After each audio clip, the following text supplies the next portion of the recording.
So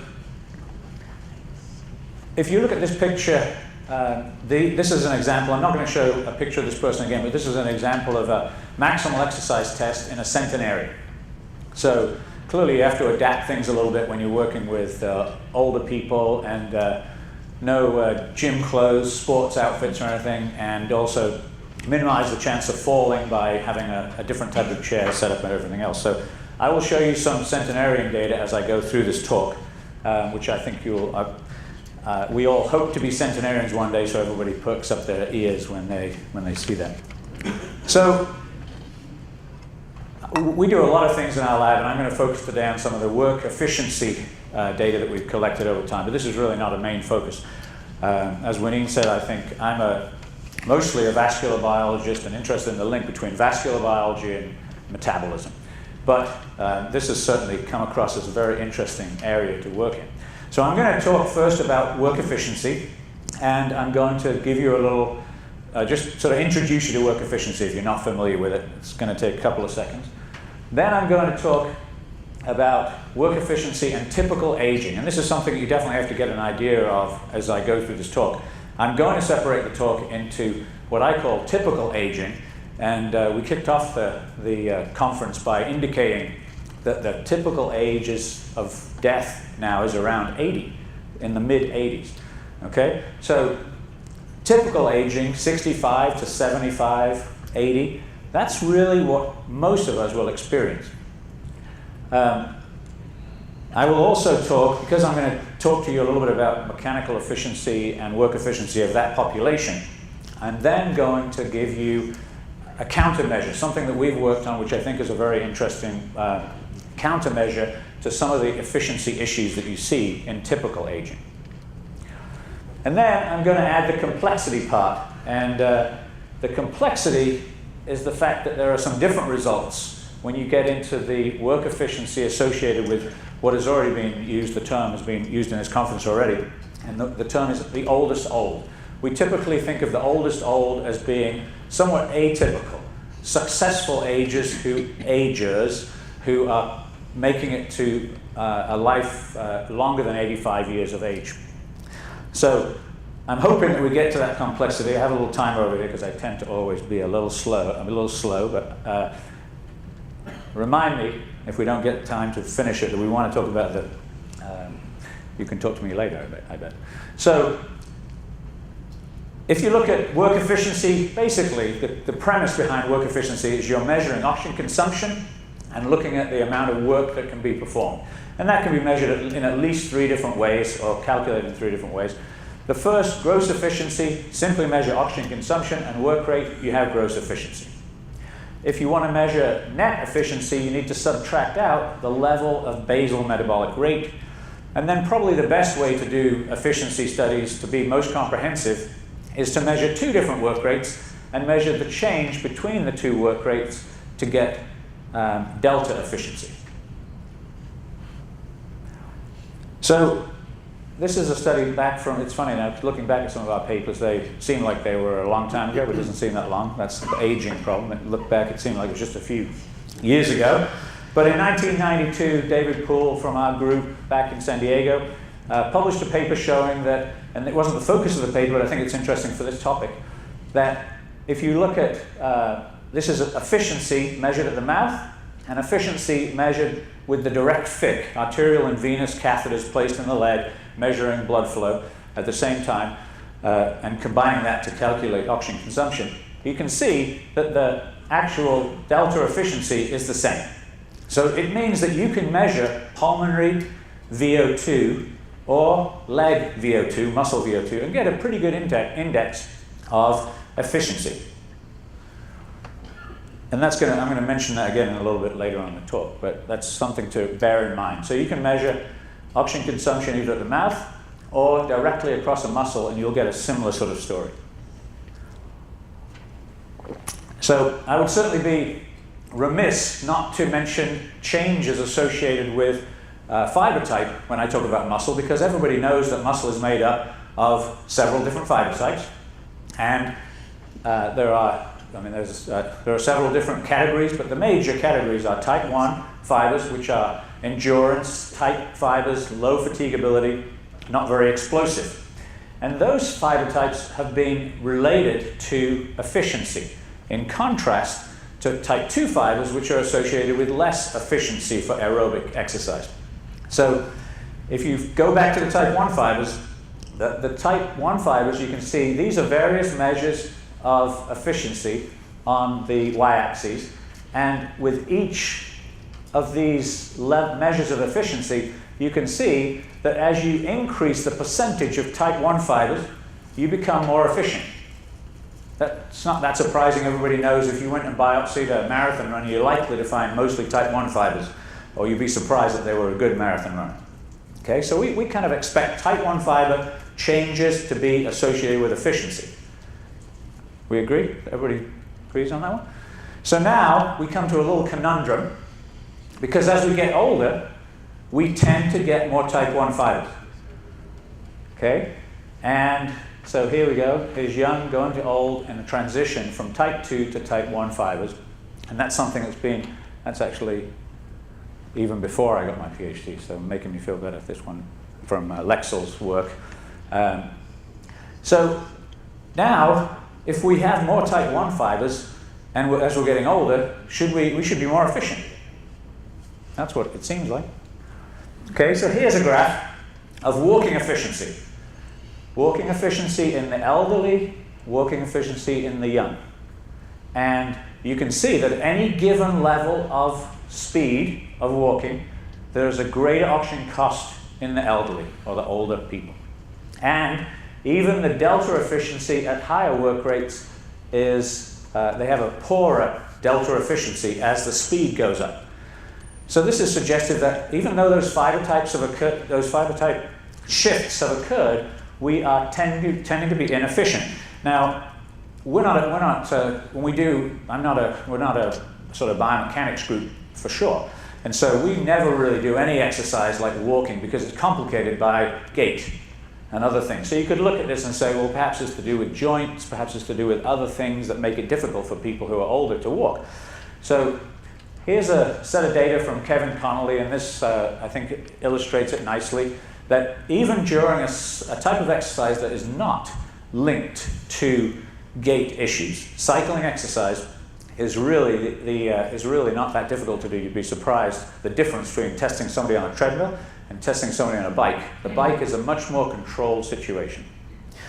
And so on a bike, Kevin Connolly and his colleagues demonstrated that there is a diminished delta efficiency, less efficient response to exercise in older people on a bike. And they attributed that, interestingly, with a combination of magnetic resonance spectroscopy, which we do a lot of, a very powerful tool to enable us to measure metabolism inside the muscle in vivo without having to biopsy everybody in our lab. So in a combination with bike exercise and magnetic resonance spectroscopy, he concluded that this was a mitochondrial problem, that there was a mitochondrial issue. So he determined that there was a mitochondrial inefficiency in older people. So what exactly is a mitochondrial inefficiency in the big picture? Well, the big picture is that we're measuring work efficiency, and we're measuring oxygen. To get work efficiency, we're measuring oxygen and work. But there are several steps between oxygen and work. And the steps, or at least the major step, is the production of the energy currency of the body, adenosine triphosphate. So there is a certain ratio of oxygen needed to produce a certain amount of ATP. This is known as our P to O ratio. And this is what people, the majority of work suggests, causes a diminished efficiency in older people, is that they have a mitochondrial inefficiency. And if you go, so then the next phase, in fact, so once you've got the ATP, it's like a paycheck. Once you get paid, you've got to actually spend the money. So what do you get for your ATP in terms of work? That's known as the contractile efficiency. And it turns out that that has been a lot less studied and also a lot less implicated in the aging process associated with the progression to advancing age. So we did a study to see if mitochondrial efficiency, or really we wanted to see if contractile efficiency was different between young and old subjects. So one of the things about getting older is that you start to put other people's pictures on your slides. When you start to realize that you didn't actually do that study, but you were there. So Ganel Layek, in this case, used to be a postdoc, just became assistant professor in our group. Did a very nice study, I think, where I'll use the royal we. We did a study where, using magnetic resonance spectroscopy, we were able to measure ATP cost of contraction, and the cost of contraction between old and young was significantly different. So we were able, it's a sort of a complicated set of measurements plus calculations, but in the end it was very clear that there was a pretty large difference between the older subjects and the young subjects in terms of how much ATP they were having to use for a given amount of work. So, and I'll use the royal we again, we came up with another interesting study, I think, to say, well, there is more to contraction than just the actin and myosin causing force. There are other things associated with that, interesting things such as, well, very important things, such as housekeeping, calcium handling, ATPase pumps, all sorts of things in the muscle that are not just to do with actin and myosin creating force. So what we did is we had young and old, and this is, I apologize, I keep switching colors because they're from different presentations, but now the young are in black and the old are in gray. But we had the young and old do either a continuous contraction or an intermittent contraction. A continuous contraction allows actually demands that the muscle creates continuous force and nothing else. There's no housekeeping, really very minimal housekeeping. It's just force generation. So a continuous contraction. When we looked at the difference between young and old, a little bit of a difference, but not significant. So suggests that the actual ability to produce force, cross-bridge cycling, the process of actin and myosin creating force, is not different between young and old, whereas intermittent contractions seem to be where the difference is. If you contract and relax, during that relaxation process, you have to resequester calcium, you have to do all sorts of things to get ready for the next contraction, and that seems to be where the difference in contractile efficiency between young and old is occurring. And that's useful because then we can look at those processes and see if we can target them, whether we can do something specific to try and improve those. An example of something that we could do to try and change some of these responses is something called maximal strength training. And at the risk of running over a second or two, I'll tell you a funny review story. We once put a paper in about maximal strength training, and they said, maximal strength training is the high rate of force development strength training. So a high rate of force development on the eccentric phase, very high intensity, 80 to 90% of 1 RM, 4 times 4 sets, 4 reps. Okay? We sent it into a journal, and they came back with a comment where they said, how could that possibly be maximal strength training? They only did it 5 days a week. Because he didn't do it 7 days, it's not maximal strength training. So, hopefully we're all on the same page. This is why it's called maximal strength training, because it's a high rate of force development. And it's very high intensity. And the interesting thing about this model, the reason why I'm talking about it, is because we've seen, and other people, mostly our colleagues in Norway, have used this model to demonstrate a 5 to 20% increase in work efficiency, despite the fact that it's a resistance training model. So let's see. One of the things is that when they came, our Norwegian colleagues, Jan Hoff and Jan Helgerud, came to us and said, let's do some more work with this maximal strength training. We said, we like to put catheters in people, and we like to measure blood flow. So let's just make sure that the efficiency that you're measuring at the mouth, remember back to that first figure showing mouth and leg being about the same. We weren't convinced that maximal strength training was actually having an effect in the legs when they did it. Maybe it was having an effect in the respiratory muscles, making it cheaper to breathe because they're getting some strength training in the respiratory muscles during the Valsalva and things like that. So we managed to put catheters in a few people, measure blood flow across the leg, and do a direct fic. to measure VO2, and you can see that this is the improvement, reduced oxygen consumption measured at the mouth and measured across the legs. So we convinced ourselves that strength training, maximal strength training, is actually having its effect at the legs because they were absolutely equal. So it's not something that's an anomaly, like a change in cardiac output, etc. Okay, so let's start off with some baseline for some subjects before they have MST training. This is a typical group of older people. These are the fiber types, so type 2 and type 1 fibers, 30% less type 2 fibers, that's typical of aging, and 20% more type 1 fibers. So that's a typical aging profile. Then as a consequence, you can see 20% less type 2 fiber area. So now let's look at their efficiency, and you can see that there actually is, so here we have oxygen consumption, 16% more oxygen consumption for a given task, and 12% lower work efficiency. So these people are looking different from the young and could do with an intervention. Okay, here's the effect of the MST. Same graphs, but I'm just going to put in the MST component. So after the MST, maximal strength training for a period of time, in this case 24 sessions, this is what happened. The type 2 fibers increased 30%. The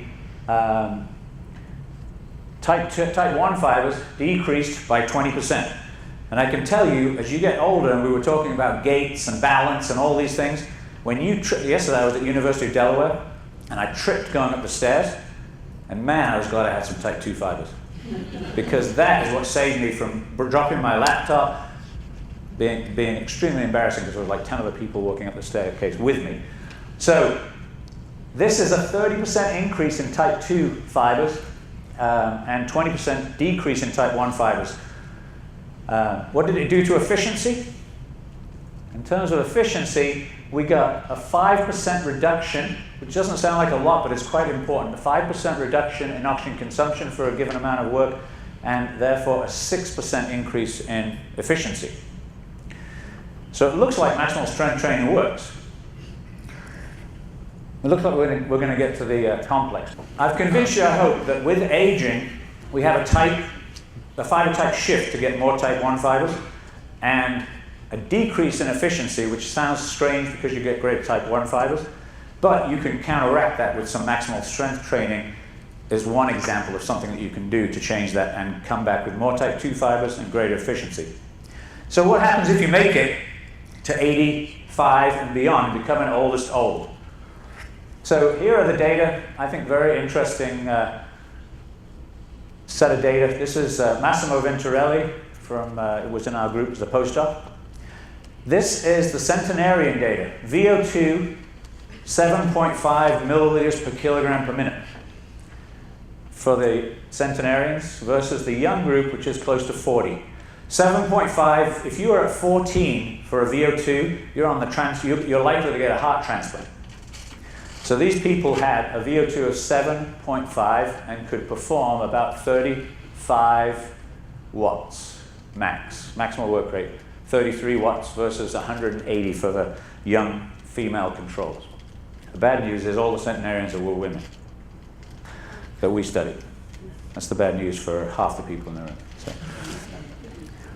Okay, if you look at, this is a very interesting thing because if you go back one slide, there is limitation, the title of the paper is Limitations to Exercise in Female Centenarians. Evidence of muscular efficiency, that muscular efficiency tempers the impact of the failing lung. Okay, so it suggests that if you didn't have some change in muscle efficiency, you'd be in real trouble because your lungs are looking very bad at 100 years old. These are all non-smokers.